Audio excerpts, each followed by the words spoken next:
इतिहास में जाकर देखो मेरे उद्भव की कहानी। शाहजहां के बेटे से नाम मिला, तांबे पीतल की है निशानी। अंतरराष्ट्रीय पहचान बनाऊं, बर्तनों पर नक्काशी का काम कराऊं, निर्यात से विदेशी डॉलर जुटाऊं, 75 जिलों में अपना हुनर दिखाऊं।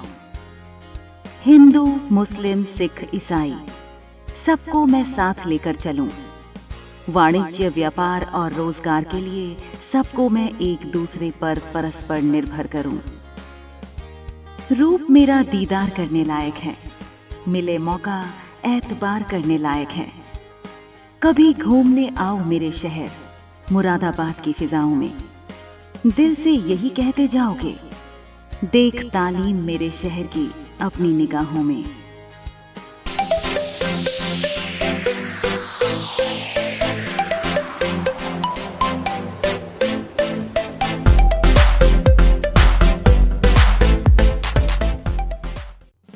तो आइए हम आपको अपने नए एपिसोड के माध्यम से जिला मुरादाबाद की ऐतिहासिक विरासत और विश्व पटल पर पहचान बना चुके पीतल नगरी से जुड़े दिलचस्प और रोमांच से भरे स्थलों के बारे में दीदार कराते हैं।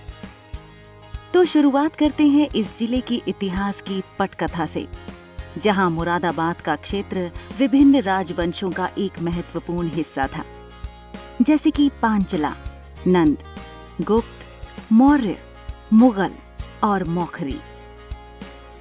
अकबर के शासनकाल के दौरान इसे चौपला परगना के कार्यालय के रूप में स्थापित किया गया था। कुछ वर्षों के पश्चात सन 1624 ईस्वी में शाहजहां के आदेशानुसार संभल के गवर्नर रुस्तम खान ने इस क्षेत्र पर कब्जा कर लिया और इसे रुस्तम नगर नाम दिया। लेकिन 18वीं सदी के शुरुआती दौर में यह रोहिलखंड राज्य का एक प्रांत बन गया और मुगल बादशाह शाहजहां के पुत्र मुराद के नाम पर शहर का नाम मुरादाबाद रखने का फरमान जारी किया गया। और तब से लेकर अब तक मुरादाबाद जिला अपने नाम और पहचान को दिन दूनी और रात चौगुनी तरक्की के साथ संवारने का काम कर रहा है। कालांतर में अवध के नवाबों ने 1774 से 1800 तक इस क्षेत्र पर शासन किया, लेकिन सन 1801 ईस्वी में लॉर्ड वेल्सली की सहायक संधि के चक्रव्यूह में फंसाकर अंग्रेजों ने रोहिलखंड पर कब्जा कर लिया और इसे 2 जिलों बरेली और मुरादाबाद में बांट दिया। जबकि 1857 के प्रथम स्वतंत्रता संग्राम के दौरान यह शहर भी विद्रोह का हिस्सा था। मुरादाबाद विशेष रूप से प्राचीन समय की हस्तकला, पीतल के उत्पादों पर की गई रचनात्मकता और हॉर्न हैंडीक्राफ्ट के लिए सबसे अधिक प्रसिद्ध है। 19वीं शताब्दी की शुरुआत में ब्रिटिश सरकार ने लखनऊ, आगरा और बनारस जैसे भारत के अन्य हिस्सों के कारीगरों को आकर्षित करते हुए विदेशी बाजारों में पीतल के हस्तशिल्प निर्मित बर्तनों को निर्यात करना शुरू किया, जो अंग्रेजों के लिए फायदेमंद साबित हुआ। लेकिन 1947 ईस्वी में भारत को अंग्रेजों से आजादी मिलने के बाद मुरादाबाद जल्द ही उत्तर प्रदेश राज्य का हिस्सा बन गया, जो वर्तमान संदर्भ में भी उत्तर प्रदेश के भूखंड पर अपनी पहचान को बनाए हुए है। भौगोलिक दृष्टिकोण से यह जिला भारत की पवित्र नदी गंगा और इसकी सहायक नदी रामगंगा के मध्य स्थित है, जिसकी सीमाएं उत्तर में बिजनौर से व दक्षिण में संभल जिले से लगती हैं। तो वहीं ये दूसरी ओर पूर्व में रामपुर व पश्चिम में अमरोहा जिले से अपनी सीमा को साझा करता है तथा अपने उत्तर पूर्व में उत्तराखंड राज्य को स्पर्श करता है। 2011 की जनगणना के अनुसार मुरादाबाद जिले की आबादी 8,87,871 है, जो लगभग सिंगापुर देश की जनसंख्या के बराबर है। जिले में जनसंख्या घनत्व 1,284 व्यक्ति प्रति वर्ग किलोमीटर है। अगर हम बात करें जनसंख्या वृद्धि की, तो 2001 की तुलना में 2011 में मुरादाबाद की जनसंख्या 25.25% की दर से बढ़ी है। मुरादाबाद में प्रत्येक 1000 पुरुषों पर 903 महिलाओं की संख्या है, जबकि यहाँ की साक्षरता दर 58.67% है। आर्थिक रूप से यह जिला अपने पीतल उद्योग के लिए प्रसिद्ध है और साथ ही साथ सड़कों के वृहद जाल से जुड़े होने के कारण और रेल जंक्शन पर स्थित होने के फलस्वरूप यह शहर कृषि उत्पादों का मुख्य व्यापार केंद्र है।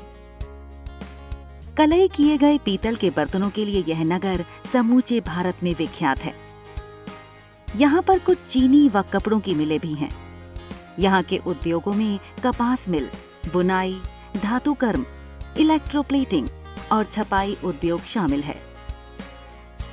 गंगा के मैदानी भाग में स्थित होने के कारण यहाँ अनाज, कपास और गन्ने की खेती होती है। चीनी मिल और सूती वस्त्र निर्माण यहाँ के अन्य प्रमुख उद्योग हैं।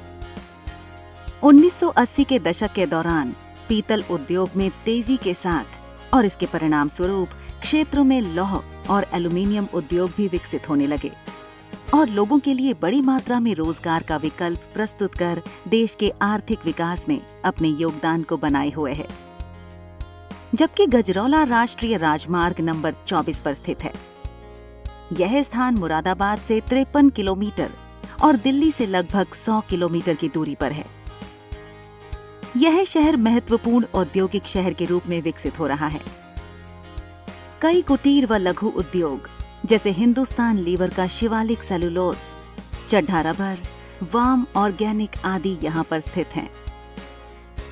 परिवहन के लिहाज से मुरादाबाद का सबसे निकटतम हवाई अड्डा दिल्ली स्थित इंदिरा गांधी अंतर्राष्ट्रीय हवाई अड्डा है। भारत के कई प्रमुख शहरों जैसे लखनऊ, कलकत्ता, मुंबई, चंडीगढ़ आदि से दिल्ली के लिए नियमित रूप से उड़ान भरी जाती है।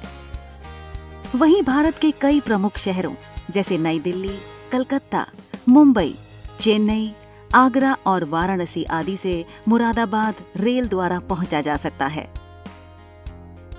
मुरादाबाद सड़क मार्ग द्वारा भारत के कई प्रमुख शहरों जैसे मथुरा, दिल्ली, चंडीगढ़, कानपुर, लखनऊ, वाराणसी, झांसी और आगरा आदि को उत्तर प्रदेश राज्य मार्ग परिवहन निगम द्वारा बस सुविधा उपलब्ध करवाई गई है। इसके अतिरिक्त विभिन्न निजी बसों की सेवाएं भी मौजूद हैं। संस्कृति और सभ्यता के लिहाज से यह शहर मानवता प्रेमियों को अपनी ओर आकर्षित करता है और जटिलता पूर्वक डिजाइन किए ब्रास हस्तशिल्प दुनिया भर के कई देशों में निर्यात करता है। शहर में मनाए जाने वाले मेले और त्योहार संस्कृति की महत्वपूर्ण विशेषताएं हैं। दिवाली, ईद, लोहड़ी, दुर्गा पूजा जैसे त्योहारों को समान प्रत्याशा और आनंद के साथ मनाया जाता है। मुरादाबाद के स्मारक हिंदू और मुस्लिम दोनों संस्कृतियों का सार दर्शाते हैं। पूरे इतिहास में शहर ने प्रसिद्ध संगीतकार, नर्तक और चित्रकारों को आकर्षित किया है, जिन्होंने शहर के सांस्कृतिक खजाने में योगदान दिया है। मुरादाबाद का एक और महत्वपूर्ण पहलू स्वादिष्ट और लजीज भोजन है, जिसमें मुरादाबाद बिरयानी अपने सुगंधित स्वाद के लिए लोगों के जीवा पर चर्चित है और अन्य व्यंजनों में मटन करी, मसाला चोली, मुरादाबादी दाल और सिंघेरी की कचौड़ी शामिल है। जबकि रामपुर की रजा लाइब्रेरी साहित्यिक प्रेमियों और भारत इस्लामी शिक्षा और कला का खजाना प्रस्तुत करता है, जहां आप मुरादाबाद की विरासत को साहित्य के माध्यम से आसानी से समझ सकते हैं। पर्यटकों के लिए पीतल उद्योग के साथ साथ यहाँ पर बहुत ही मनोहारी स्थान देखने के लिए उपलब्ध हैं। जबकि भारत के अन्य शहरों और कस्बों की तरह यहाँ भी मंदिर और अन्य धार्मिक स्थल हैं, जैसे रामबाग धाम, सीता मंदिर, बड़े हनुमान जी मंदिर, कुंज बिहारी मंदिर, साईं मंदिर, पातालेश्वर मंदिर, भगवान वेणुगोपाल जी का मंदिर, ब्रह्मदेवी का मंदिर और शनिदेव मंदिर यहाँ के मुख्य मंदिरों के रूप में प्रसिद्ध हैं। तो वहीं दूसरी ओर भारत में मुगलों ने भी कई दशक तक राज किया है। इसीलिए यहाँ मुगल वंश के बनाए हुए कई स्मारक आज भी मौजूद हैं। उनमें से कुछ उल्लेखनीय हैं, जैसे नजीबुद्दौला का किला, मंदवार का महल और जामा मस्जिद।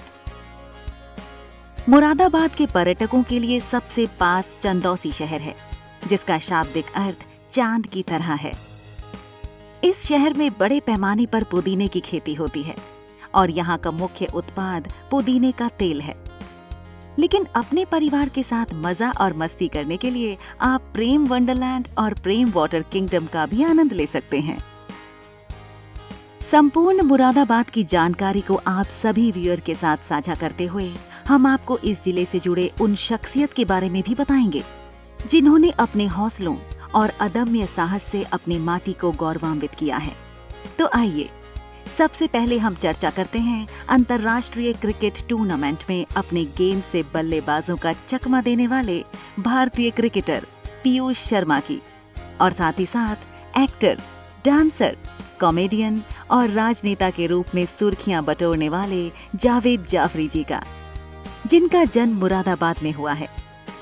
और साथ ही दो ऐसे नाम जिन्होंने पूरे विश्व में मुरादाबाद को पहचान दिलाई, जिनके नाम हैं रवि कुमार, जो ऑस्ट्रेलिया के 10 शिखर चोटियों की फतेह करने वाले उत्तर प्रदेश के पहले व्यक्ति हैं, और अपने अदम्य साहस से यूरोप व अफ्रीका की सर्वाधिक ऊंची चोटियों को लांघने वाले तथा 2017 में माउंट एवरेस्ट की चोटियों पर तिरंगा फहराने वाले भारत के लाल का लौटते हुए लापता होना भारत के लिए बहुत बड़ी क्षति थी, जिनका जन्म स्थान मुरादाबाद है। तो वहीं दूसरी ओर महज 15 साल की उम्र में माउंट एवरेस्ट की चोटी को फतह करने वाले राघव जुनेजा का संबंध भी मुरादाबाद से ही है। इसके अलावा अपनी गजल और कविता से लोगों के दिलों पर राज करने वाले उर्दू के लेखक अली सिकंदर उर्फ जिगर मुरादाबादी का रिश्ता इसी मुरादाबाद शहर से है। धन्यवाद।